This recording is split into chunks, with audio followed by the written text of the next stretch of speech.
¿Qué tal, amigas y amigos de Entre Tejas? Bienvenidos a este programa en que vamos a tener como invitado al maestro Rody Camacho.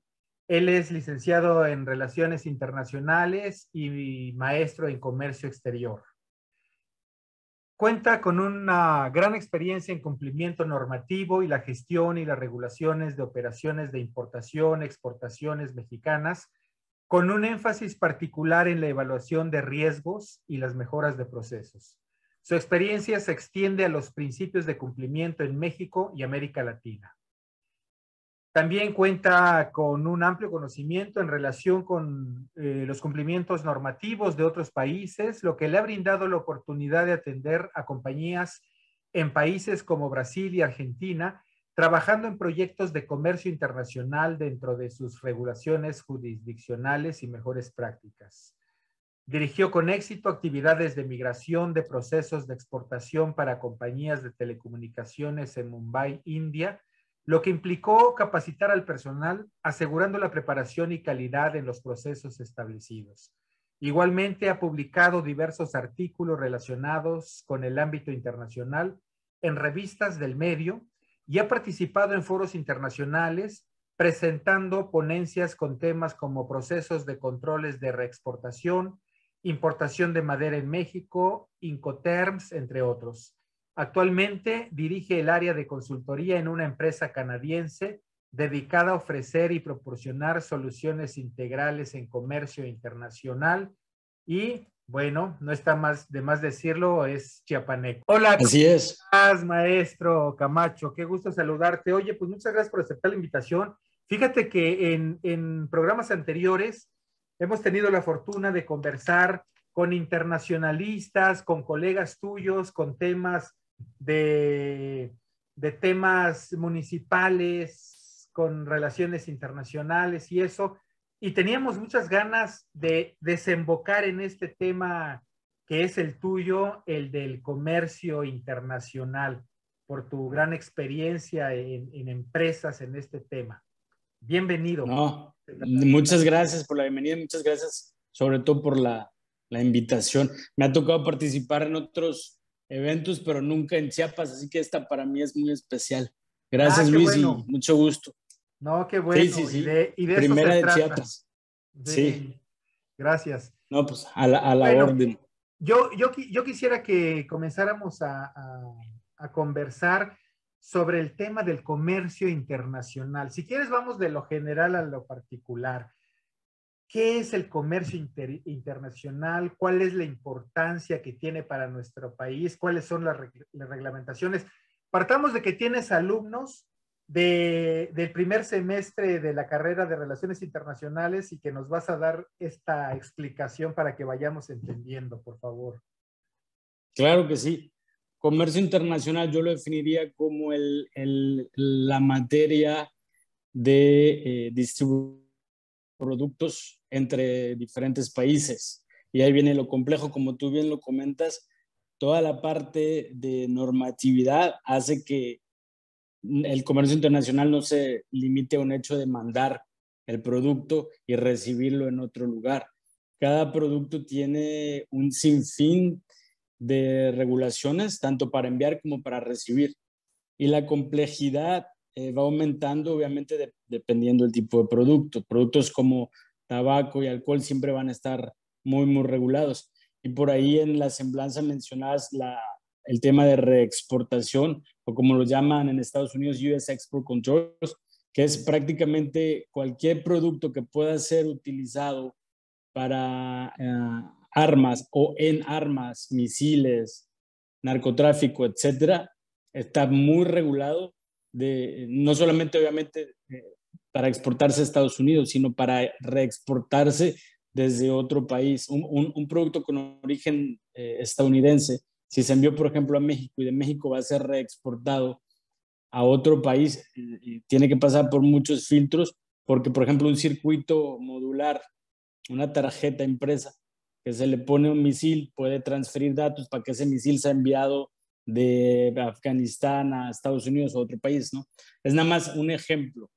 Comercio internacional suena muy bonito, pero pues está muy de la mano con temas normativos, con derecho internacional, derecho aduanal, etcétera. Entonces yo lo definiría como la distribución de productos con un tema compliance o de normatividad muy, muy fuerte.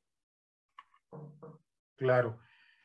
Oye, entonces, si te preguntara cuántos productos, qué cantidad de productos México tiene la posibilidad de exportar, bueno, no la posibilidad, exporta actualmente con Exporta. toda esta reglamentación, ¿no? Supongo que principalmente es materia prima, ¿no? Y cómo está la importación en ese sentido, es decir, al final de cuentas, cómo está la balanza comercial. Nosotros importamos mucha materia prima porque somos un país productor. Como todos saben, la mano de obra mexicana pues es muy barata comparada con la de Europa, la de Estados Unidos y la de Canadá, aún con la actualización del Tratado de Libre Comercio con Estados Unidos y Canadá, en la cual se intentó nivelar la mano de obra mexicana, pero pues obviamente no ha sucedido y no va a suceder ni en el corto, ni en el mediano, ni en el largo plazo, ¿no? La balanza comercial es más importaciones y obviamente menos exportaciones. La parte positiva de esto es que tenemos la oportunidad en México de dar mucho trabajo, ¿no? Entonces, la inversión extranjera de producción de productos terminados como la automotriz es inmensa. Como saben, en la frontera, sobre todo en la frontera norte y el Bajío, pues tenemos muchas armadoras, ya hay varias empresas de producción de partes de avión que se están instalando, sobre todo en el Bajío, y todo eso requiere la importación de materia prima para producir esos productos terminados que finalmente se reexportan, ¿no? No se quedan en el país. Aquí se transforman, se producen y el bien final se exporta para ser ensamblado, por ejemplo, las alas de un avión para ser ensamblados en Estados Unidos o en Francia. Por eso la importancia también de los tratados internacionales, que esa parte me acuerdo mucho que sí la veíamos en la carrera de Relaciones Internacionales. Que cursaste en Chiapas, por supuesto. Que cursé en Chiapas, Sí, luego sí. hablamos de eso, porque la academia también nos interesa mucho. Fíjate que la idea que uno tiene, bueno, yo por lo menos es, pues exportamos todo lo bueno del país, los grandes camarones del Golfo, el mejor mango del Soconusco, el mejor café. Esa es la idea que yo he tenido y ahora que estás mencionando que hay que tomar en cuenta la realidad en el sentido de que somos como un puente para transformar Sí. las piezas quizá o la materia prima que nos envían de otros países para poderla vender al gran mercado del norte, ¿no? Sí, Buena medida sí. es eso, la industria automotriz y quizá muchas cosas más de ese tipo. Pero, Sí. Rodi, en tu experiencia, quiero venir un poco al sur, porque a mí me intriga mucho el hecho de que no tengamos un gran intercambio comercial con Centroamérica y posiblemente con Sudamérica. ¿A qué se debe eso? ¿Te has puesto a pensar en por qué no tenemos aquí unas plantas industriales tan importantes como en el norte, como en Monterrey, por ejemplo, o en el Bajío? No las tenemos aquí para atender el mercado de Centroamérica y Sudamérica. Para atender el mercado de Centroamérica y Sudamérica, la situación política ahí impacta mucho. Son países que a lo largo de los años se han mantenido con conflictos constantes. Entonces, para poder comercializar o aún para lograr que las empresas de otros países estén interesadas en invertir en Centroamérica, pues tomaría primero limpiar los países, ¿no? Limpiar la violencia, erradicar o disminuir la violencia. El tema de corrupción es bien grande, ya sabes, ahorita países como Nicaragua le están entrando otra vez al tema del comunismo, están regresando a los 70. Entonces, países, sobre todo Estados Unidos, no para nada estar interesado en invertir. Empresas como Ford, como Chrysler, autoparteras, no estarían interesados en invertir en países con tantos conflictos. simplemente transitar por Centroamérica, pues bueno, nosotros de Chiapas sabemos perfectamente el tema de riesgo que representa. Si México transportar carga, no sé, de Laredo al Bajío toma un riesgo importante y la mayoría de las cargas van custodiadas, o sea, la custodia significa que va una camioneta atrás con personal armado para evitar que la carga sea robada y aún así se la roba. ¿Te imaginas en Centroamérica? Atravesar Centroamérica por vía terrestre pues sería bien complejo. Esa es una causa bien importante. La otra es, el sureste mexicano no se ha desarrollado en temas de infraestructura para poder recibir inversión extranjera por la situación geográfica también. Estamos bien lejos de Estados Unidos, ¿no? Entonces, lo que le interesa a Estados Unidos es que aquí le produzcan y le regresen el bien final. Y como regularmente el bien final son equipos pesados, son productos pesados que se mueven en plataformas, pues obviamente la frontera norte tiene pues toda la cercanía para cruzar, ¿no? Entonces, esa parte hace que sea mucho más sencillo crecer la parte norte del país comparado con el sureste, que pues podemos comercializar con otros países, pero con productos diferentes. Son productos vegetales, como tú comentabas, el mango, el plátano chapaneco es conocido a nivel mundial, el café chapaneco igual, el cacao, el chocolate, etcétera. Pero productos más industrializados, yo creo que nos vamos a mantener así, ¿no? El norte está ya muy desarrollado y ahorita te comento también que el Bajío, ¿no? El Bajío por cercanías con puertos marítimos importantes.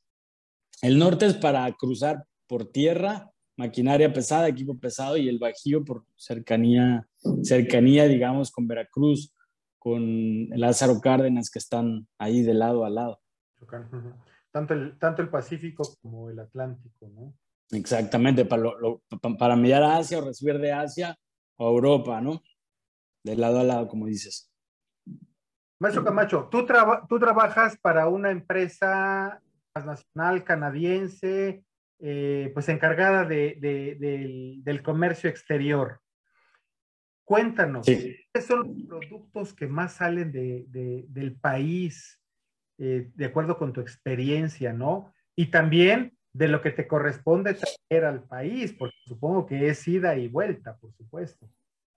Sí, digamos que yo diría que el 90% de nuestros clientes es industria automotriz. Se importan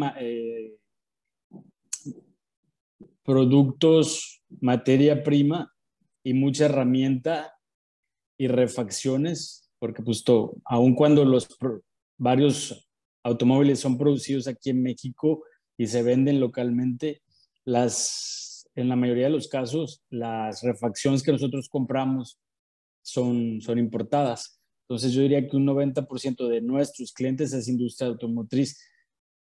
Tiene mucho que ver también los beneficios fiscales que ofrece México a través de programas especiales como el depósito fiscal.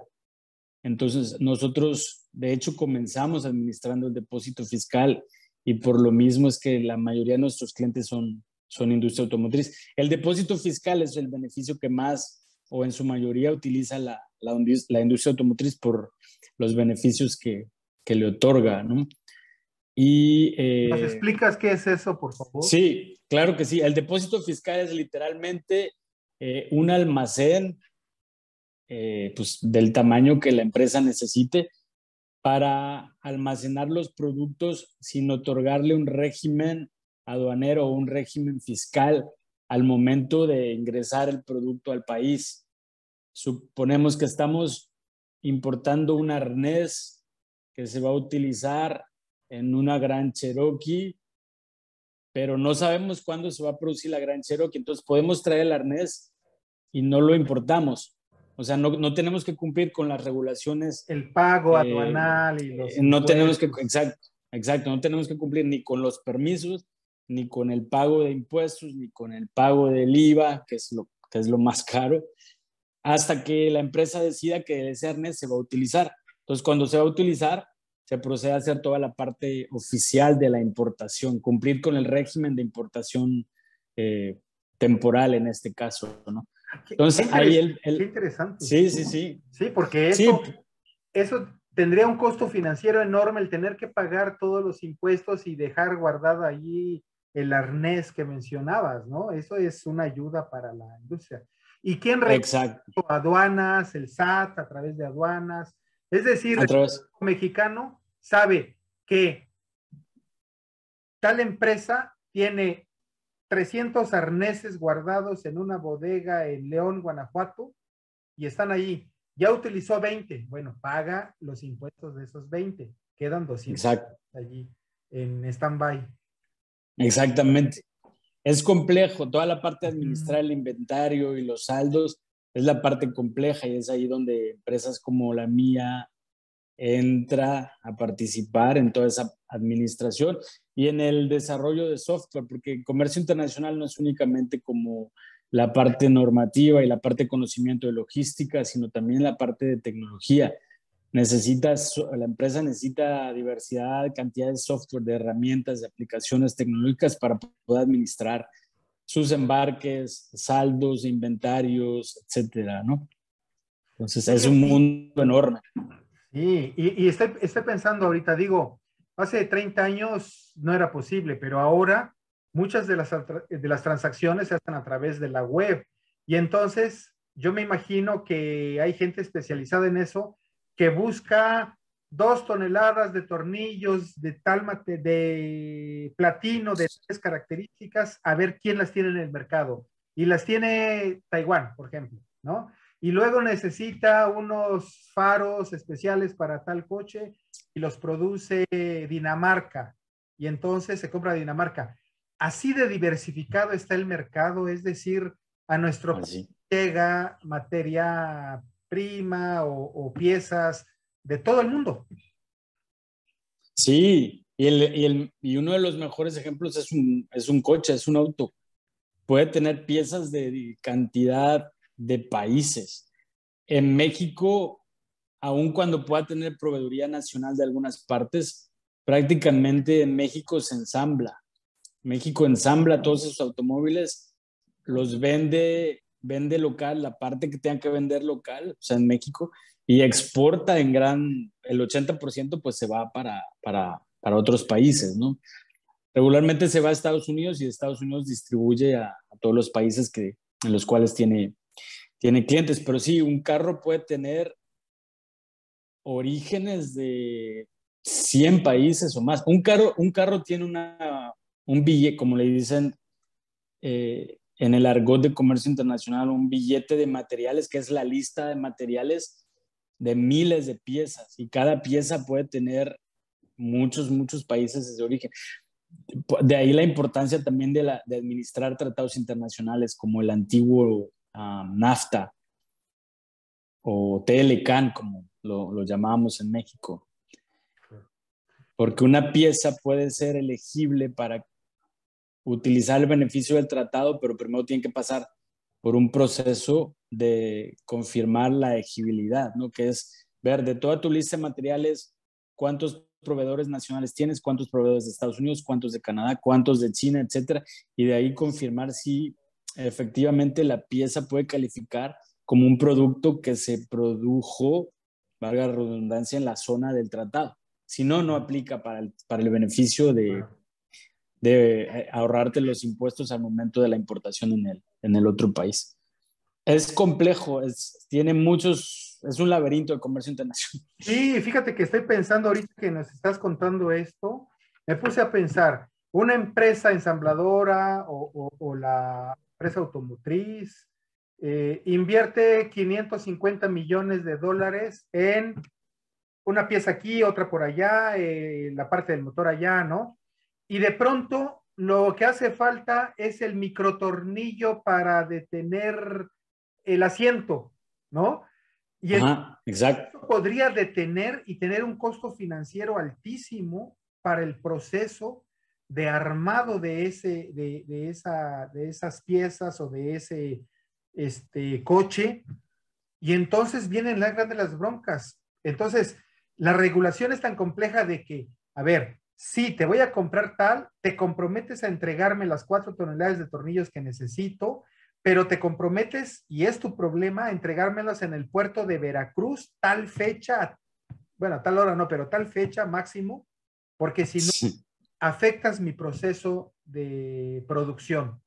O sea, exacto. poner un ejemplo, ¿no? Ya me estoy imaginando, sé que por ejemplo el caso del café, si yo digo, bueno, tengo 2 amigos y un compa que tiene aquí una buena producción de café y le voy a hablar al maestro Camacho o a un colega suyo para decirle que tengo un comprador en Corea, en Seúl, y ya, no. Se requiere una ¿No? cantidad de requisitos que hay que cumplir. La humedad del café, tengo entendido que, por ejemplo, deben estar al 12, Sí, ni un medio grado más, ni un medio grado menos. Y eso en sí implica muchísimo. Si es orgánico, o sea, todo eso es lo que tienen que ustedes ayudar al cliente a resolver. sí, y sobre todo en productos consumibles, o sea, productos que el consumidor se va a llevar a la boca y va a pasar por su organismo y eventualmente le puede hacer daño o lo puede matar, pasa por una serie de pruebas antes de que se pueda exportar en el país exportador y para que se pueda importar en el país que recibe, que en muchos casos pues los negocios ni siquiera se cierran porque los productos no cumplen con los mínimos requerimientos de calidad, de seguridad, de salubridad. Tú sabes, todas las diferentes entidades gubernamentales que tenemos aquí, subentidades que revisan todos estos tipos de productos, ¿no? El café es un buen ejemplo. En Estados Unidos, sobre todo si quieres, si quieres exportar a Estados Unidos tiene el Food and Drug Administration, que es una entidad que verifica que el producto cumple con un montón de normas, un montón de normas para asegurar que lo que la gente va a consumir no le haga daño, ¿no? Entonces sí, es bien importante y justamente es lo que hacemos. Con base en la clasificación arancelaria, que no sé si estás, me imagino que sabes a qué me refiero con ese término, la clasificación arancelaria es un código ahora de 10 dígitos, hasta el año pasado era de 8 dígitos, antepasado era de 8 dígitos, ahora es un código de 10 dígitos que te dice todo lo que el producto va a pagar de impuestos y todo lo que el producto tiene que todo con lo que el producto tiene que cumplir para poder ser ya sea importado o exportado. Y ahí viene la COFEPRIS, la SENACICA, Semarnat, Secretaría de Salud, Seguridad, etcétera. Todas las secretarías, todos los permisos que te puedas imaginar, ahí vienen enlistados, ¿no? Claro. Y cada país tiene los propios. Sí, claro, me imagino. Esa es la razón por la cual yo compro aquí el kilo de miel el litro de miel lo compro en 120 pesos.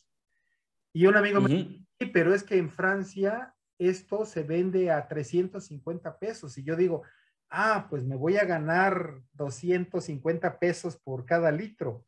Pues no, hay que cumplir con todo este proceso. Sí, Eso tiene sí, costos que elevan el precio final del producto al consumidor, ¿no? Te comento sí, exacto. por una razón. Esa es una de las grandes limitantes que tenemos, por ejemplo, en Chiapas, la falta de formación, de información para que los productores locales, las empresas comercializadoras locales no puedan estar inmersas en el comercio exterior. Y es responsabilidad del Estado, del gobierno, facilitar eso. Yo recuerdo que anteriormente había programas, te quiero hablar, por ejemplo, en la Secretaría de Desarrollo Rural, había una subdirección, había una dirección en una subsecretaría de comercio exterior o de comercialización internacional, algo así. O sea, ellos eran los que veían a los productores o los asesoraban para poder hacer todo este proceso. Sí, Pero eso es fundamental en un estado como Chiapas, que es fronterizo, que tiene un puerto que puede funcionar mucho para la claro. exportación, en fin. ¿Cómo ves esta situación en el estado? ¿Qué Yo creo, hace? ¿O nos existe? quedamos, yo creo que nos quedamos sin entidades que pudieran apoyar a productores interesados en comercializar sus productos en otros países. Y como bien dices, Chiapas tiene un sinfín de productos que ya son exitosos, pero que los productores han logrado vender sus productos en otros países por sus propios medios e investigando. Antes teníamos a Bancomext. Yo recuerdo que hasta en Tuxtla había una oficina de Bancomext. A Bancomext se lo Que es Banco de acabaron. Comercio Exterior, ¿no? Banco Nacional de Es Comercio Exterior, exactamente. A Bancomext prácticamente pues se lo comieron, lo dejaron sin fondos y Bancomext ahorita prácticamente, no estoy bien enterado de a qué se dedica, creo que solo da cursos, pero ya no tiene ese sistema de financiamiento, de entrenamiento y de apoyo a pymes y a grandes empresas para que puedan ofrecer sus productos en otros lados. Antes hacía ferias enormes en donde apoyaba a estas pequeñas empresas que lograran vender. Ahorita Bancomext se disminuyó a ProMéxico y cuando el actual presidente tomó el poder, desapareció a ProMéxico. ProMéxico era la promoción de estos productos nacionales en otros países. Ya no existe ProMéxico. Entonces, no estoy bien enterado de qué entidad actualmente, como anteriormente bien lo decías, también Secofi tenía un programa especial, Secretaría de Sí, Economía, recuerdo. exacto. Ajá, ahorita realmente no sé más que Claro. el apoyo que puedan brindar las empresas privadas como la nuestra, pero obviamente a un costo, ¿no? Y es buen punto. Nosotros hemos estado trabajando con gobiernos de estado, de otros estados, no realmente de Chiapas, no, brindándoles apoyos a inversores en donde el gobierno es el que absorbe el costo, porque ya no existe una entidad que se dedique a eso. Es que eso te iba a preguntar justamente, en eso pensé, no puede la empresa para la que trabajo y muchas más hacer convenios con los gobiernos del estado, vamos a pensar en Chiapas, y que puedan efectivamente decir, Sí, a ver, ¿cuál es la cartera de productores que está en posibilidades de exportar y hay que ayudarles con la reglamentación, con todo el sistema legal, normativo? Claro, pues así de sencillo, digo, sí, no tener allí los grandes elefantes burocratizados, sino ser más versátil en ese sentido. Claro, y sí se puede, lo hemos estado haciendo con otros estados, obviamente estados del norte que otra vez caigo en lo de las autopartes, pero es lo que más se mueve. Y Chiapas tendría muchísimas oportunidades a través de empresas privadas, ¿no? Como nosotros. claro. Ujú. Pues ojalá Sí, que definitivamente. las empresas grandes de otros lugares del estado digan, bueno, vamos a ir, ya que no nos llaman y nos vamos a ir a explorar a ver qué podemos hacer. Fíjate que precisamente el tema de las ensambladoras y partes y todo eso, cuando hace 5 años uno escuchaba las noticias, no, al parecer van a cerrar de las plantas de Chevrolet, por ejemplo, ¿no? En el Bajío y en León y va a haber 4,000 desempleados, uno decía, bueno, está terrible que 4,000 desempleados se queden sin su fuente de trabajo, pero por lo que estoy escuchando es mucho más que eso, es la inversión que significa para el país, las divisas, el que esté aquí una empresa de esas, y no solo eso, tú lo sabes mejor que yo, en estos días comentó la secretaria de Economía, Tatiana Cloutier, el hecho de el tema de los coches, de las ensambladoras que hay en México y lo que significan, que es el 4% del Producto Interno Bruto, o sea, Sí, brutalidad de cantidad de dólares para el país, ¿no? Y con las sí, que tratan de implementar con este asunto de los coches eléctricos, en que el gobierno de Estados Unidos va a dar beneficios fiscales, creo que hasta por $12,500, algo así que escuchaba, para eso, y que va a impactar en nuestra economía porque va a impactar en la producción de los coches. Qué complejo, no es nada sencillo este tema no, de la energía verde y ya. O sea, salir de estos viejos lastres es como pasar, yo creo, de un viejo buque que estaba aquí en Puerto Chiapas, ¿verdad? Y que recorre Acapulco y de pronto queremos formar en un bote de alta velocidad, ¿no? Moverle. Y ya es un hecho. Por ejemplo, la empresa, no sé si puedo decir marcas, pero la empresa, sí, claro, adelante. Los de Tesla, nosotros fuimos los que trajimos los primeros Tesla al país y toda su tienda, porque trajeron una tienda portátil en donde se pusieron a ofrecer los primeros Tesla ahí en Centro Comercial Santa Fe, en Ciudad de México. Nosotros los trajimos hace, que será, como 5 años, y pues no había nada de infraestructura para que los Teslas pudieran ser utilizados. Tenías que comprar la batería aparte y tener la batería en tu casa, pero si en la calle te quedabas sin batería, no había un centro de carga en esa época. Ahorita por todos lados, al menos en Ciudad de México, ves por todos lados centros de carga, ¿no? Si vas a un Costco hay un centro de carga. Sí, pero vente de Tuxtla a, Ajá, a Tuxtla con exacto. tu Tesla, a ver dónde está Todavía, carga, ¿no? todavía no es suficiente, todavía no es suficiente. Pero esta compañía ya sacó los primeros trailers, unos trailers para movimientos de carga enormes y que en fotos ya los vi, están increíbles. Y obviamente estos van a tener una capacidad de, digamos, de recorrer carreteras mucho más amplia comparada con un automóvil. Y pues el ahorro o evitar la contaminación, pues se va a multiplicar con estos Sí, nuevos equipos y están muy padres. Es una maravilla. Bueno, no sé qué, Sí. los siguientes minutos sé que tienes que viajar, que ya estás a las carreras, que tus no te preocupes. En diferentes localidades, pero quería comentarte nada más esto. Nuestro país tiene un gran potencial por su ubicación geoestratégica de tener a 2 grandes océanos a sus costados, tener un litoral amplísimo, estar tan cerca de las potencias del norte. Recuerdo que alguien decía por allí que Alemania hubiera deseado desde los 50 tener 1 kilómetro de frontera con Estados Unidos, ¿no? Para llenar ese mercado con sus productos. Cuando en tu empresa, con tus colegas, ven esta situación, ¿qué potencial le ven al país? ¿Eso es importante? ¿O ya todo está globalizado y da lo mismo estar en Birmania que en España, que en México? No, para nada. El hecho de la situación geográfica de México es bien importante. Tener a Estados Unidos como vecino es bien, obviamente en temas tanto positivos como negativos, pero en ámbitos de comercio internacional es muy importante porque prácticamente somos el patio de atrás que produce, ¿no?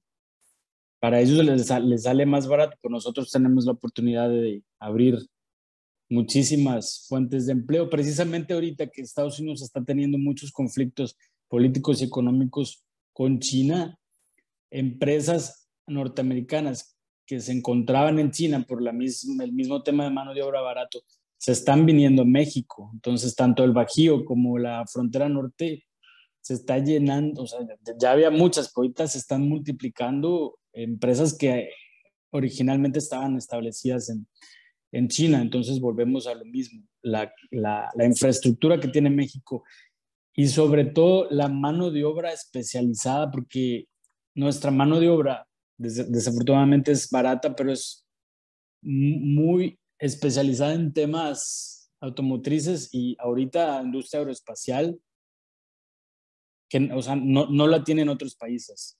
Te podría decir que ni China. Somos muy buenos para producir carros y aviones. Claro. Pues vamos a hacer el híbrido, yo creo, dentro de poco, un carro-avión. Ya no, sí, segurito Tesla ya no tarda. Sí, es una maravilla. Ese es otro tema de conversación maravilloso. Sí, impresionante. Bueno, tiene 100 años de estar a la vanguardia en este mundo y siempre se habla que ha sido boicoteado, ¿no? Para no abatir los precios del uso de la energía. Sí. Pues bueno, pues te agradecemos muchísimo. No, al contrario, muchas gracias. Qué amable, nos das una visión mucho más amplia de las cosas. y te deseamos lo mejor. Sabemos que siempre en tu corazoncito estará Chiapas. Siempre. Ya tendrás oportunidad de hacer grandes cosas por nuestro estado, sin duda, y Esperamos que sí. la academia formar a más internacionalistas, ¿no? Y sobre todo en el ámbito del comercio exterior. Gracias, muchísimas gracias por la oportunidad y aquí estamos a la orden para lo que necesiten. Mucho gusto. No, gracias, qué amable. Y muchas gracias a ustedes. Al contrario. En Entre Tejas TV. Ojalá tengamos oportunidad de estar juntos nuevamente. Cuídense mucho, que estén bien. Hasta pronto.